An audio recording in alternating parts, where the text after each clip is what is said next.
పరమ పవిత్రంగా భావించి ఎంతో భక్తి శ్రద్ధలతో తిరుమల వెంకటేశ్వర స్వామిని ఆరాధిస్తారు.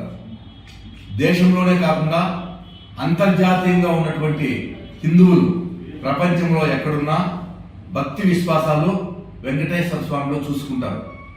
అటువంటి వెంకటేశ్వర స్వామి ప్రసాదాల తయారీలో ప్రసాదాల లడ్డూకు ఉపయోగించేటువంటి నెయ్యి అపరిశుభ్రంగా కల్తీ నెయ్యిని ఉపయోగించారని, ఆ నెయ్యిలో రివర్స్ టెండర్ ద్వారా కేవలం 420 రూపాయలకు తక్కువ క్వాలిటీ ఉన్న నెయ్యిని సేకరించి ఆ నెయ్యిని లడ్డూలకు వాడడం చాలా విచారకరం.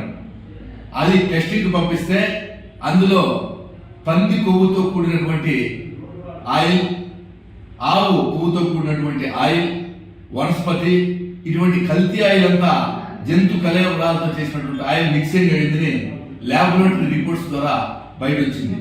ఇది జగన్మోహన్ రెడ్డి చేసినటువంటి తీవ్రమైన తప్పు, హిందువుల మనోభావాలను దెబ్బతీసే చర్య.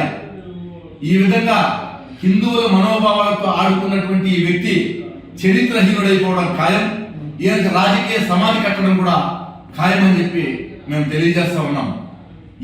ఇందులో ప్రముఖంగా ఆనాడు టీటీడీ చైర్మన్ గా ఉన్నటువంటి చైర్మన్ గా వ్యవహరించిన భూమాన్ కరుణాకర్ రెడ్డి, వైవి సుబ్బారెడ్డి, ఈవో ధర్మారెడ్డి, ఈ ముగ్గురి పాత్ర పైన సిబిఐ విచారణ జరపాలి.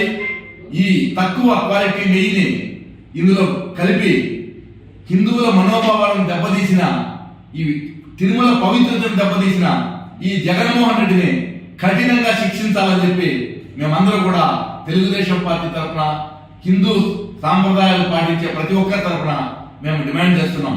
మా మనోభావాలపైన దెబ్బతీసిన ఈ దుర్మార్గుడు జగన్మోహన్ రెడ్డిని ఆ దేవదేవుడే కఠినంగా శిక్షించాలని కోరుతున్నాం. ఎట్టి పరిస్థితుల్లోనూ వీరిని వదలడానికి వీల్లేదు, ఖచ్చితంగా శిక్షించి తీరాల్సిందే అని చెప్పి తెలియజేస్తున్నాం. ఆది మధ్యాంత రహితుడు సర్వలోక పూజనీయుడైన శ్రీ వెంకటేశ్వర స్వామి అపరాధం అంటే ఇటువంటి అపరాధం కాదు. పవిత్రమైన శ్రీవారి ప్రసాదం లడ్డూలోనే ఇలా పంది కొవ్వు, ఆవు కొవ్వు ఇలాంటివి జంతు కలబరాల వ్యర్థ పదార్థాలను వేసి ఆ పవిత్రను దెబ్బతీసిన ఈ దుర్మార్గుడు, ఈ నీచుడిని ఆ భగవంతుడు ఎలాంటి శిక్ష విధించాలంటే, వాళ్ళ తండ్రి కొండలోని మాడి మసైపోయినాడు, ఇతను కూడా అదే గతి పడుతుందని చెప్పి నేను తెలియజేస్తున్నాను. ఎందుకంటే భగవంతుడు ఒక్కడే, అల్లా అయినా వెంకటేశ్వర స్వామి అయినా ఎవరైనా ఒకటే. అందరి మనోభావాలను దెబ్బతీసే విధంగా ఈ దుర్మార్గుడు, ఈ నయవంచకుడు, ఈ ద్రోహి.